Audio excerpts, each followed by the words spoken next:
Hi, my name is Robert Boris, Bob Boris. I'm a screenwriter, a novelist, and I'm the guest on Screen and Beyond, and glad to be here.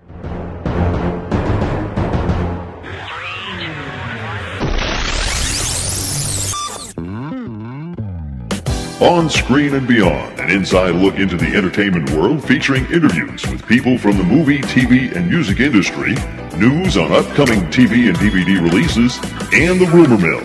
And now, here's the host of On Screen and Beyond, Brian Zemrak.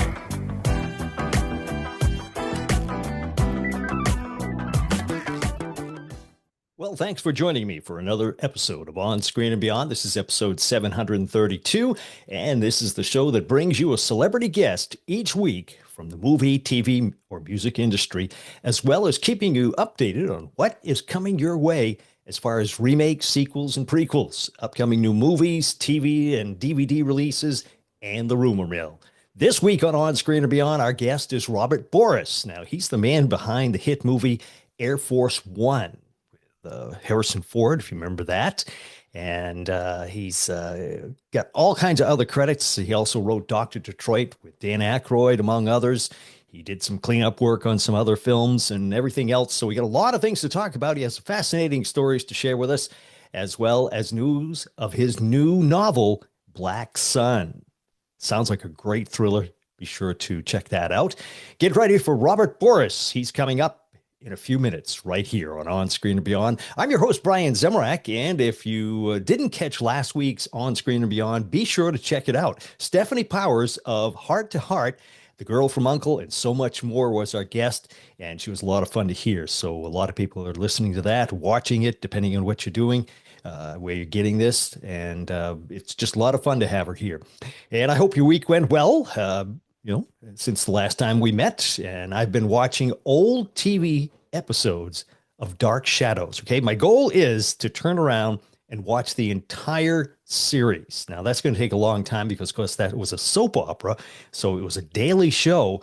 And I think I'm on episode 150 or something like that, around that range. So I had a lot of episodes to go, but I never really saw anything previous of when Barnabas came on. Now, the beginning is a lot of different stuff because it doesn't have Barnabas in it, and it's kind of interesting to see. It's really strange things that go on that. So if you get a chance, check that out. And every time I have a guest here at On Screen and Beyond, I always ask them, what are they watching? What do they enjoy? What old shows and what new shows? And what about you? Let me know what you're watching. Old shows, new shows, whatever. What did you enjoy? What do you enjoy? You can let me know by sending me an email at feedback@onscreenandbeyond.com. And love to hear what you're enjoying too. And, I'll share some of that on a upcoming episode of On Screen and Beyond. Nowadays when shows only last, 8 or 10 episodes or less, we're always looking for suggestions for something to watch. So let us know what you're watching. All right. And of course, please subscribe to whatever podcast provider you are listening to this on, or in some cases watching, whether it's Apple Podcasts, Amazon, Alexa. If you have an Alexa, all you got to do is say, Alexa, play On Screen and Beyond podcast. It'll pop right up. Podbeam, on Spotify, you can get the audio version and the video version, either one you want to watch. And of course, on YouTube, you can also watch it. So we've got a lot of people on YouTube checking us out, and we appreciate that. Love hearing from you on there. You can leave messages and things, comments and things. And you can also do that on Spotify and Apple and all those others. So always appreciate you doing that. And be sure to follow us on Instagram and Facebook, On Screen and Beyond. You can just type it in, it'll come up. And screenwriter Robert Boris is coming up in a few minutes right here on Screen and Beyond. But now it's time for remakes, sequels, and prequels. Please hang up and try again. Remakes, sequels, and prequels to The Strangers, Chapter 2, lands in theaters on September 26th. Producer Will Parker is hinting that there may be a sequel to the 2017 film Girls Trip. He says it's in the works, and he has a script. So we'll see what happens with that. April 17th, 2026 is the current release date for Lee Cronin's The Mummy. This is another retelling of the classic horror story.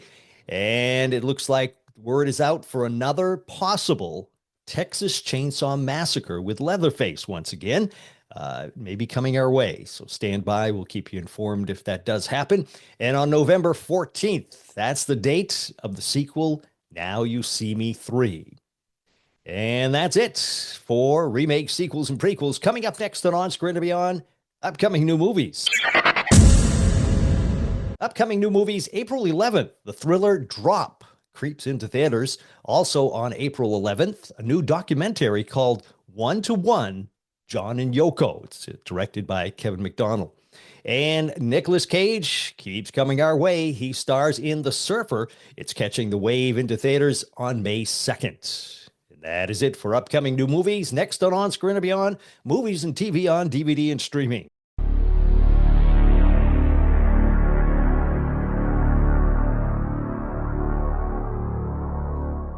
Movies and TV on DVD and streaming. Ben 10, the complete series, comes to DVD on May 13th, and the horror movie Heart Eyes lands on Blu-ray and DVD on April 15th.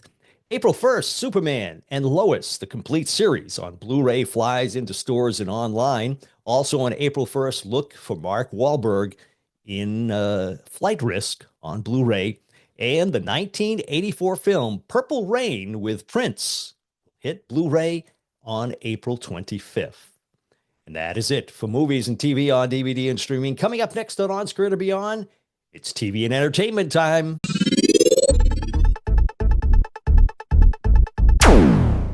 TV and entertainment time. The Game Show Network has some new game shows that'll be arriving on April 14th. Tic-Tac-Toe, the old show, remember that one? And it's going to be hosted this time by Brooke Burns. And Bingo Blitz with host Valerie Bertinelli is also joining the show, the network, on April 14th. And John Lithgow and Jimmy Smits will reprise their roles in Dexter Resurrection. It's going to be great to see them back on there. And the prequel series to Legally Blonde called Elle has Tom Everett Scott joining the cast. He's going to be Elle's dad. And when it arrives, you will find it on Prime Video. That's it for TV and entertainment time. Coming up next on Screen and Beyond, the creator of Air Force One and the thrilling new book that he has out, Black Sun. Robert Boris, next, right here on Screen and Beyond.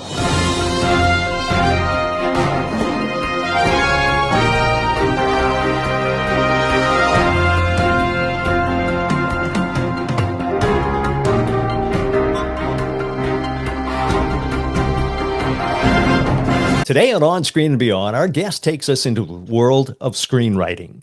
He was the person who wrote the concept for Ridley Scott's action film starring Harrison Ford, Air Force One. He also is a director, a novelist, and has worked on many other films, including 48 Hours with Eddie Murphy, Dr. Detroit with Dan Akroyd and Howard Hessman.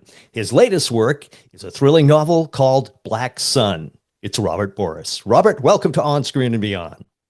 It's a great pleasure to be here. It's a real privilege. So thank you for having me.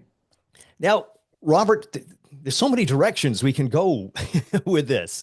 All right. My one finger is pointing east, one is pointing west. You pick the direction and I can travel. All right. Well, first off, let's start off with your latest project, Black Sun. Now, this sounds like an exciting, I can picture this as a movie. Now, is this what you're hoping will happen?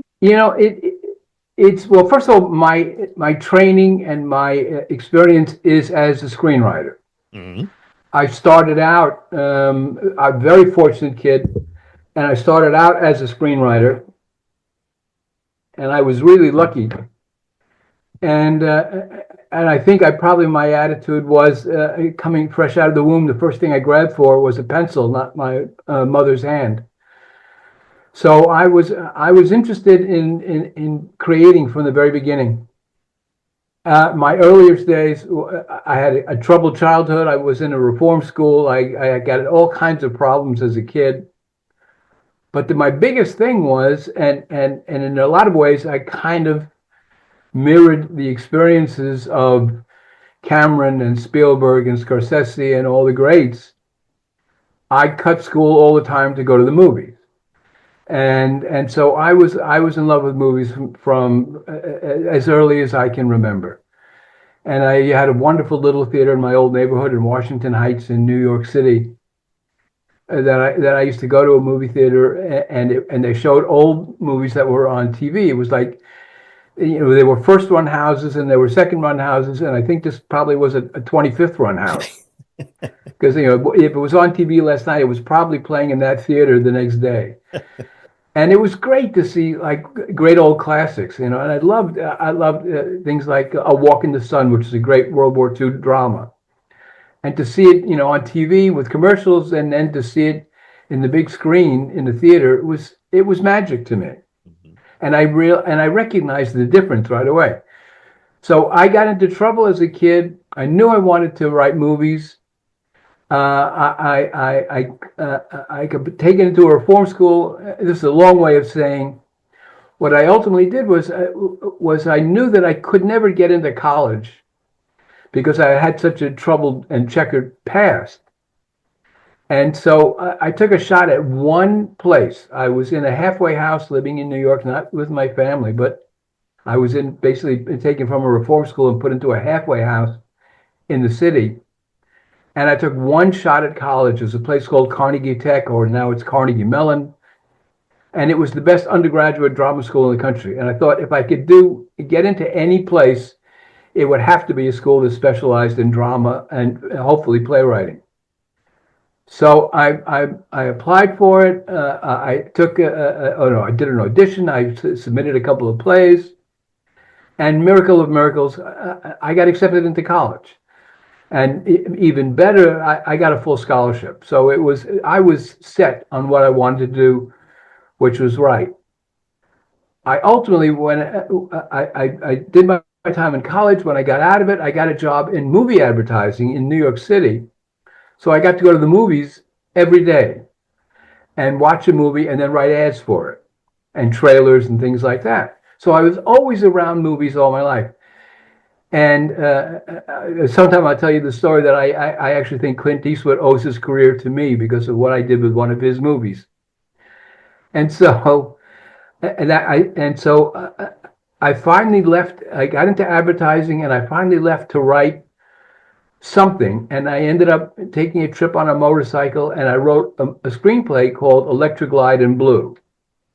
It was my first screenplay. It was the first thing that I really wrote to try and actually make a career out of it. I was writing for commercials and trailers, and I was making money for my words, but now I could actually try and make a movie, which is what I wanted more than anything. And miracle of miracles, my very first screenplay was sold to United Artists, and they made it into a major studio feature film. That never happened, never. So I was a very lucky guy. So I started writing screenplays really early on. And I've written, as you talked about some of the movies that I did, and your knowledge of it is amazing. But I wrote about movies for Dan Akroyd, for Richard Pryor. I wrote Some Kind of Hero for Richard Pryor. I wrote TV movies for David Jansen, who was the king of the mountain when he was doing The Fugitive. Mm-hmm. I actually wrote and produced the last movie that starred Jackie Gleason and Art Carney, who were the Honeymooners, and legendary comic and wonderful actors. And I wrote and produced their last movie together. And so I had all those experiences. So and I had been working, as you said, the first draft of Air Force One and other big movies. And during the Writers Guild strike, with the recent Writers Guild strike, I knew I couldn't write a screenplay. And I had actually written a miniseries years before and received the Writers Guild Award for Best TV Miniseries. So I was an award-winning writer with the Writers Guild. I certainly wasn't going to go against them when their rule was you can't do any writing, any screenplay. You can't even talk to anybody about a screenplay during the strike. So I thought, why don't I go back to my first love, which was novels? And I decided to write a novel. And at that point in time, about a year and a half ago, I started to write it. I went back because of my experience with Air Force One and decided that I would write a thriller about the hijacking of an airplane. And I had friends who were in the Air Force, and they had advised me on Air Force One, they advised me on other things. So I asked them information. What was the most significant new advancement in aircraft that was the government was working on these days? And they talked to me about new super bombers that were unbelievable and what they were capable of doing. Mm. And I thought, I mean, they could do everything but tie your shoelaces. and I thought, this was great. This was exciting. This was wonderful. And I thought, I'll write about bad guys trying to hijack that aircraft. And I thought, that's a natural. The greatest plane the world has ever seen, that's a natural. Right. So I started to write it, and it was all very exciting with a lot of technology, and I did some research, and I had, it was all going well. And I'm realizing while I'm writing and I'm watching television when I take a break to look at the news, and there's only two things the world is talking about on the news every single night. Only two things: Donald Trump and artificial intelligence. I didn't want to write about Donald Trump, but I did want to write about artificial intelligence. I thought, well, this is, and I realized that this super plane, if it's the greatest plane ever built by man in history, then we'll also have to have the greatest artificial intelligence ever created by science, because it has 38,000 systems operating at the same time. No human can handle that. So of course it would have the greatest artificial intelligence.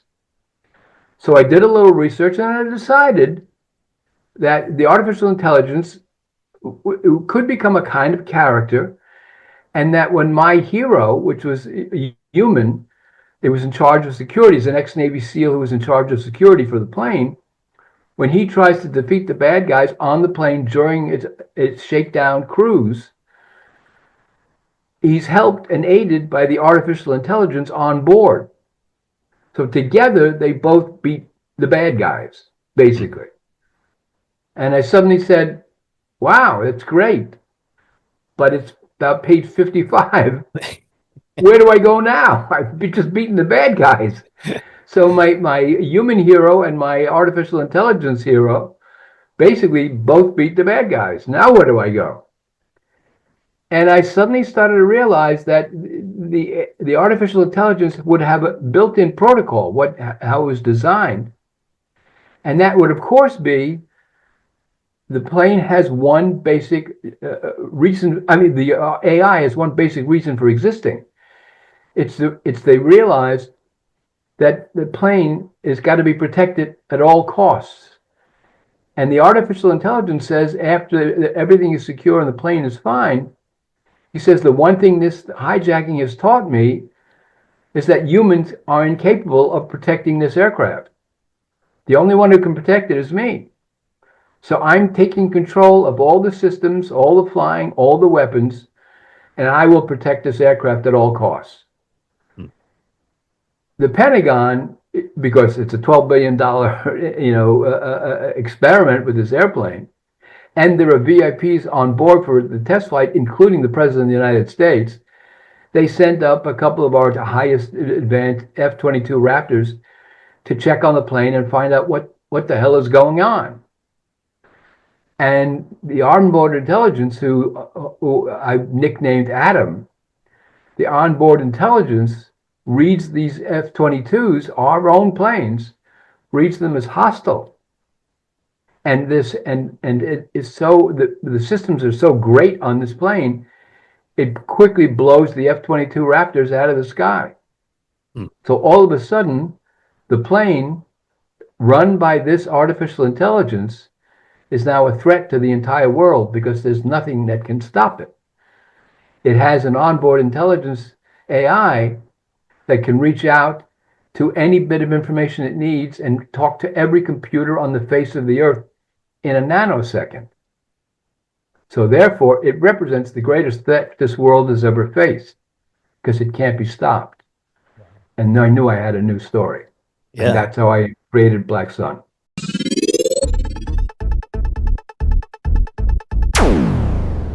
I'm Bruce Dern, and I'm on Screen and Beyond. Wow, that that sounds exciting. And the thing is, it always amazes me how writers like yourself take, I don't want to say simple things, but common things that, like you say, AI, always in the news. You take that, then you take another thing and you put them together and you come up with this amazing story that sits right on the edge of our seats. It's just incredible the way you do Well, it. to me, I mean, that's the joy of this thing. I keep being reminded of what Strasberg said in The Godfather. If you remember the movie The Godfather, and I think it's Godfather 2, when he says to Michael, "This is the business we have chosen." And that's I'm amazed at how often I suddenly find myself saying that to myself, that this is the business I have chosen. And I've chosen it because I love digging out stories, and I love what I do, the kind of things that I write. Probably what's been the greatest joy for me in life is because I look upon myself as a storyteller. We live in a nation that loves stories. Nobody defines anything until they get the story behind it. You know what I mean? Mm-hmm. You don't. Everybody, I like this story. I like the story of this person. I didn't think that person was any good until I go, oh, they did that. That's their story. That's who they are. I get it. When the story is defined, and people become very good at defining stories, which is certainly one of the things that Trump has done, is defining things in a certain way. That he does it in a very wise television sense. He's been involved in television for so many years. He knows that really well, and he's basically a good storyteller.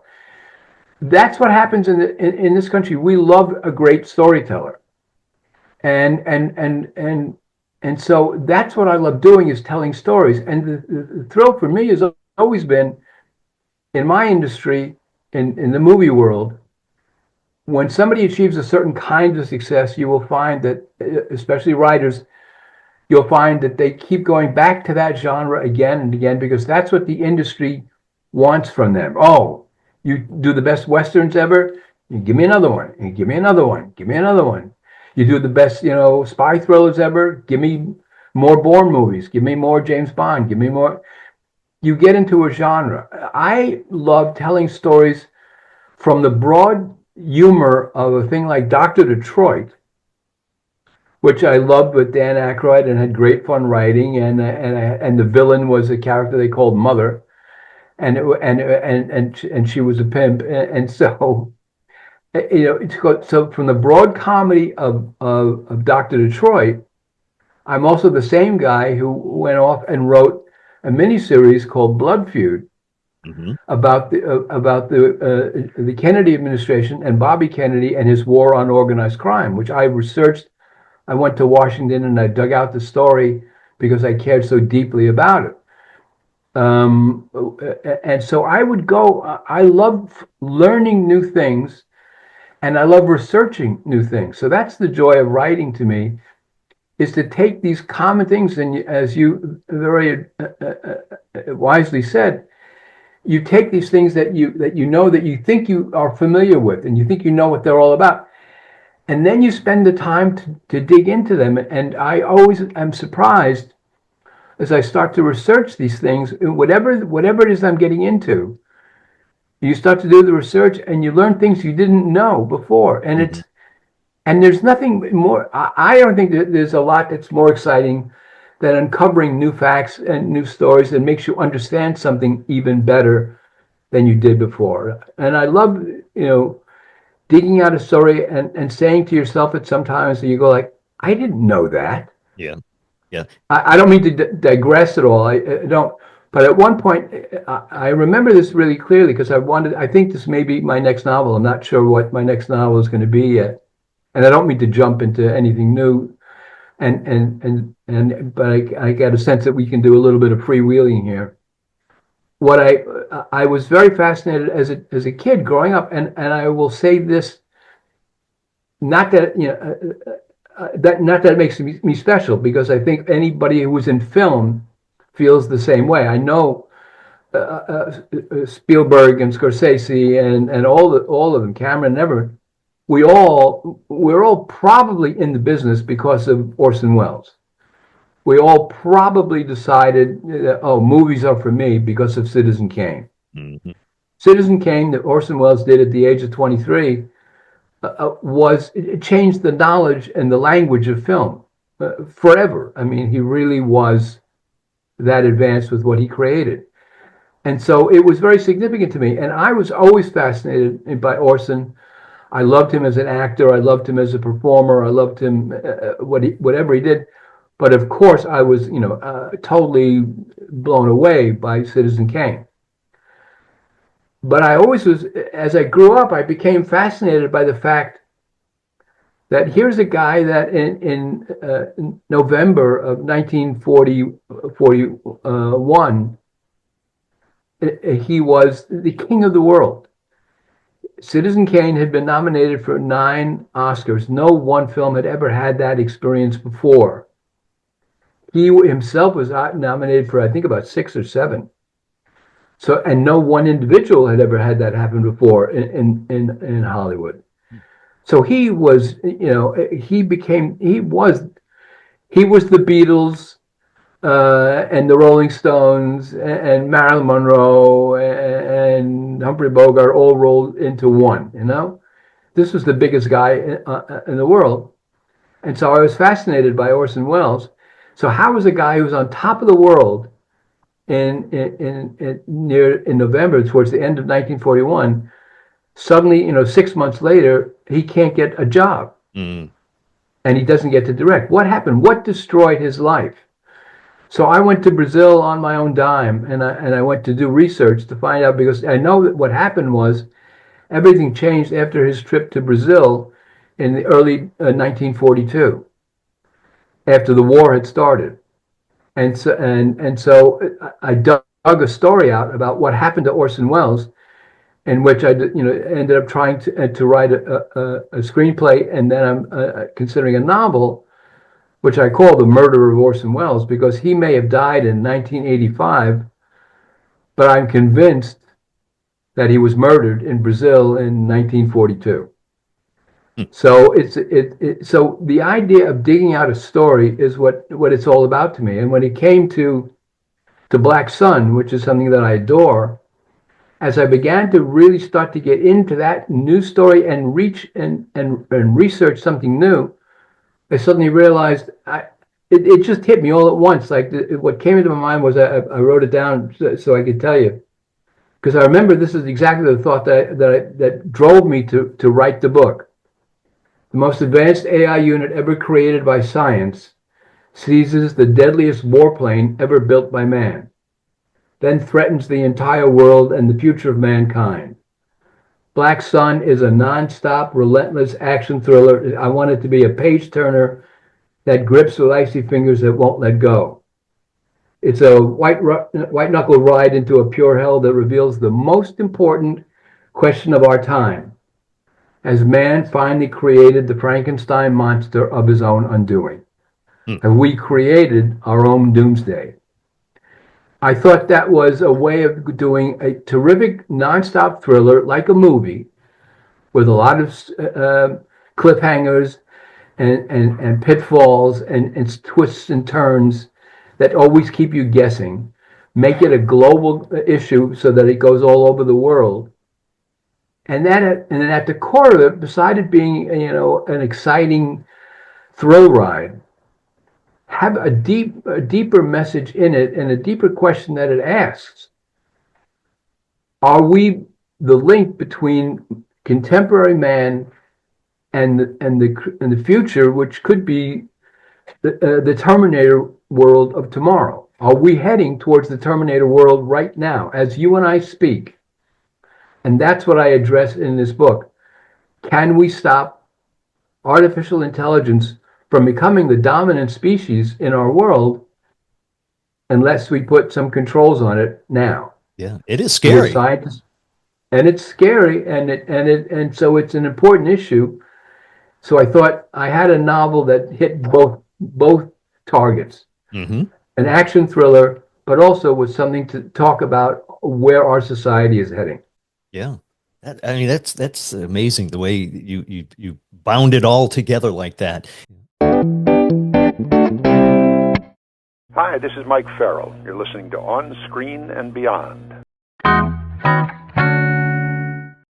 Now, this is a foolish question because I can tell from your enthusiasm and your love of film and everything. I know the answer, but was there ever any time when you thought that you were going to do something else? You know, be a baseball player or something? I don't know.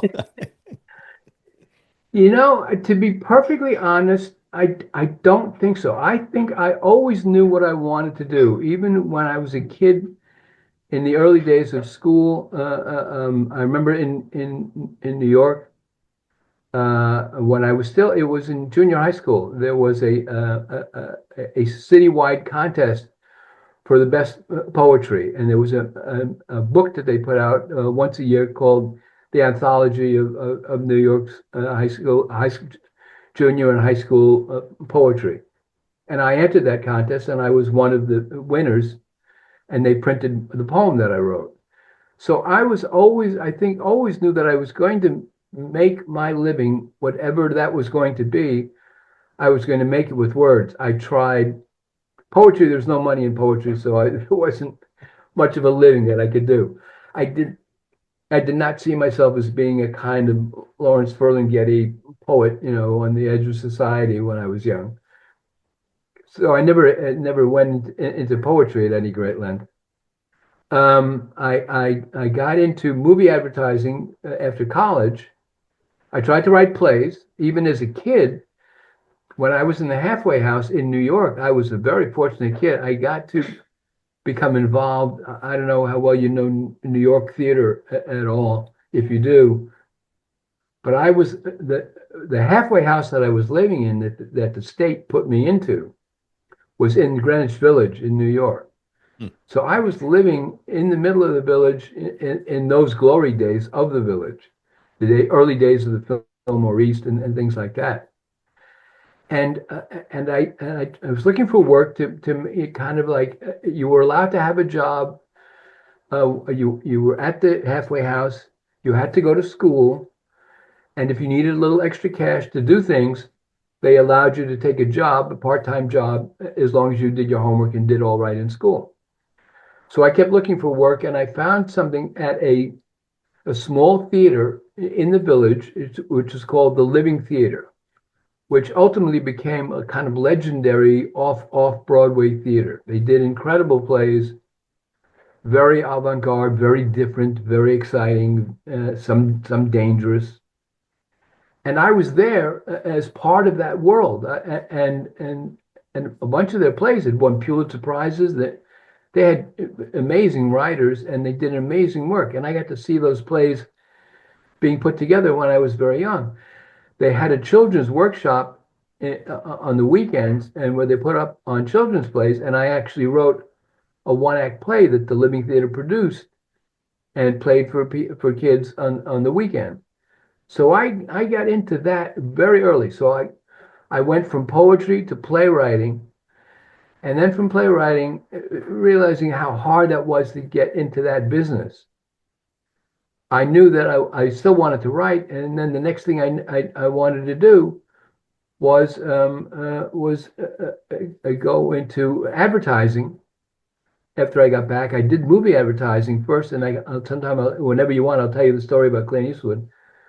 But so I got into movie advertising, and from movie advertising, I did well there, and I went into regular commercial advertising. So I did commercials for like Liquid Pearl, dropping the pearl in the bottle. I wrote for Gravy Train. I wrote Makes a Dog Feel Like Rin Tin Tin, and we shot these commercials of a Rin Tin Tin running down New York and Park Avenue at 5 a.m. in the morning, with 100 dogs following behind it as I was looking for Gravy Train. I did TV commercials for Trident sugarless gum. 4 out of 5 dentists who recommend Trident sugarless gum. Yeah. Now, of course, the thought behind that was, what 4 or 5 dentists will you ever find that would recommend chewing gum? So I don't know. So I don't know where the advertising agency came up with that notion, but they gave me that line, and then I figured out, well, then I know how to try and write some commercials. So I went from poetry to playwriting to movie writing, advertising to advertising commercials, and then I said, I was doing well, and I thought, if I'm going to stay here, I'm going to have my own agency in 5 years, and I'll be significantly wealthy, and I will be spoiled by it, and I probably will not be able to leave it. So if I didn't quit, then and try to figure out what I really wanted to do, then I would probably get lost into the world of advertising. You've mentioned the Clint Eastwood thing a couple of times, so can you give us that story? I had been doing. I got my first job coming out of college. My first job was with a movie advertising agency, so it was a great, wonderful thing to be able to. They would say, they'd say, go watch this movie, and come up with an ad for a campaign for this movie. You know, trailers, print ads, all of those things. And the idea of going to work in the morning and then being sent to a theater or to a screening room inside like 20th Century Fox in New York or whatever the building, and to watch a movie and then getting paid to sit back and put your feet up and watch a movie, that was like heaven to me. I wasn't getting a lot of money, but it was heaven to get paid to watch a movie. Imagine. So one Friday at the end of the day, they said, "Oh, there's this movie that's making a lot of money in Europe. It's a Western, and it's making a ton of money. And United Artists wants to release it here in the States. And it's got this TV guy that's in it. I think his name is Clint Eastwood, something like that." And then they said, "Go watch the movie and then come up with some ad for it, and let's just get it done with and get it out there."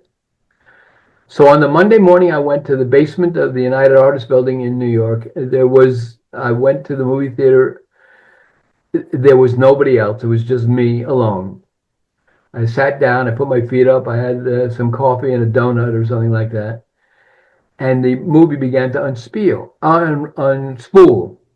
And it was incredible Western called A Fistful of Dollars.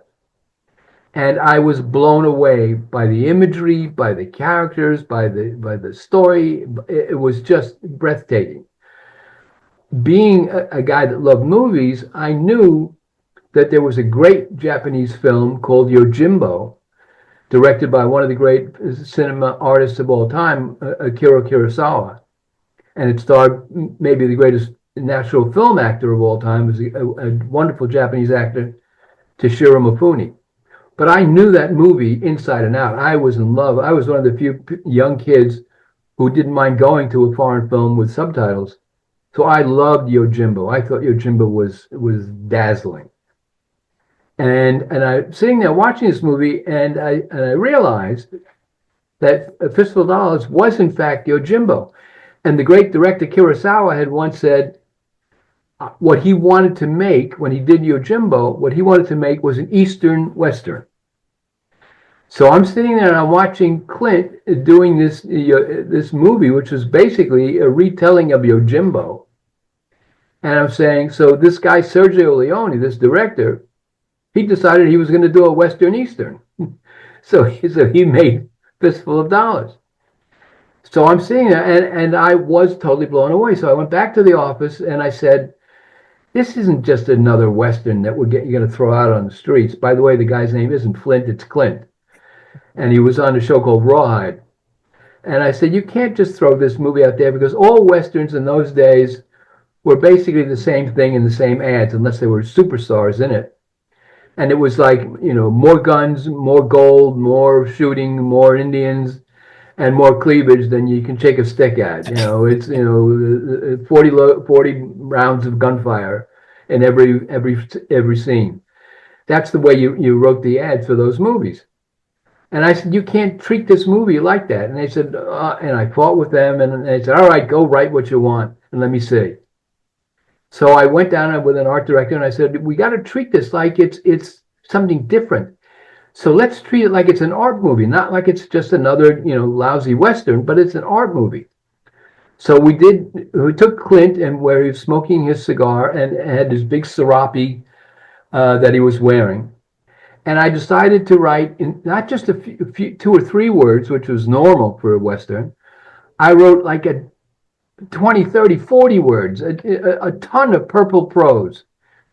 Yeah, I know, and because if you look at all the words, we called those reader ads, and reader ads only went to art movies. So I wrote in all this kind of purple prose because I realized he did all this shooting and all this killing, and they never gave him a name. They called him the tall guy, the fast gun, the big guy, blondie. They called him a lot of things, but he didn't have a name. So I go, all right. So I wrote this purple prose. Danger fits him like his tight black gloves. Death swirls around him like the smoke from his cheap cigar. He is the man with no name, and once you meet him, adventure will never be the same. That was the basic theme line of the ad. And they liked it very much. And I took it and I sold it to United Artists. I convinced them that was the way to go, and they ran the ads. And the next thing I knew, several weeks later, I'm seeing the man with no name on buses and trains, on TV. It's everywhere. Wow! And it became the talk of the town. Everyone was talking about the man with no name, the man with no name.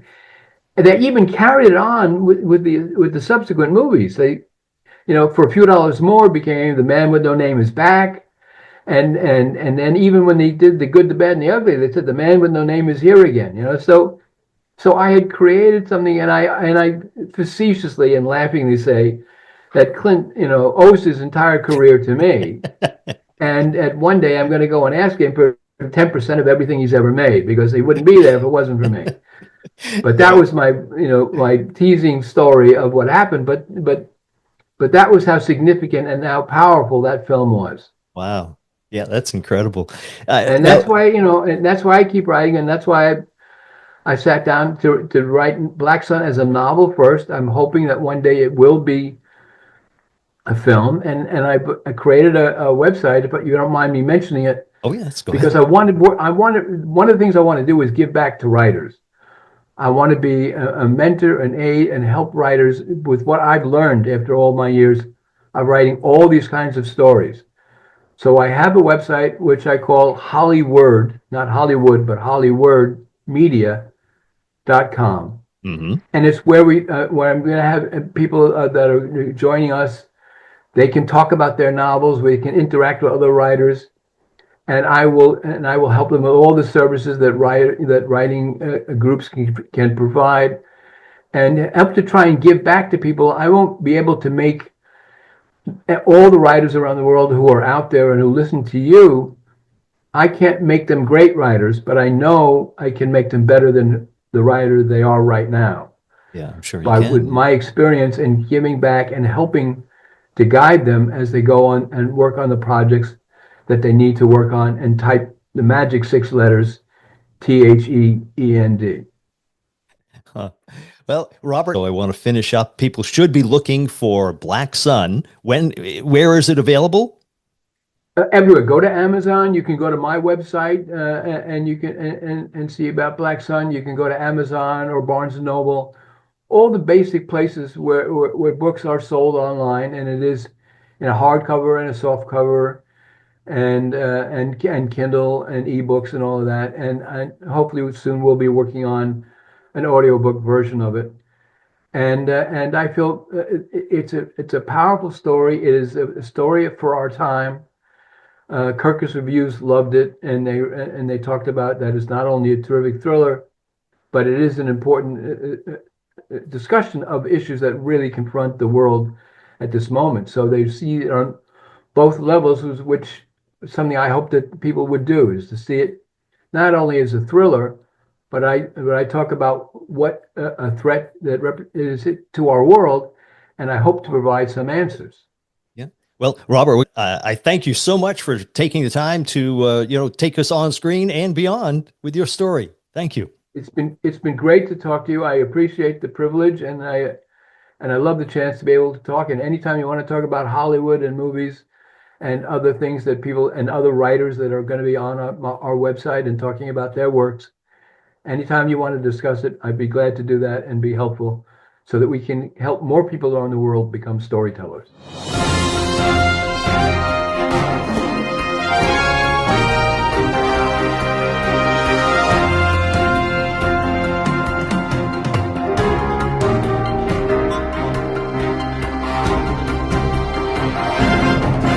And a big thank you going out to Robert Boris for joining us here at On Screen and Beyond. Be sure to check out his thrilling new novel, Black Sun.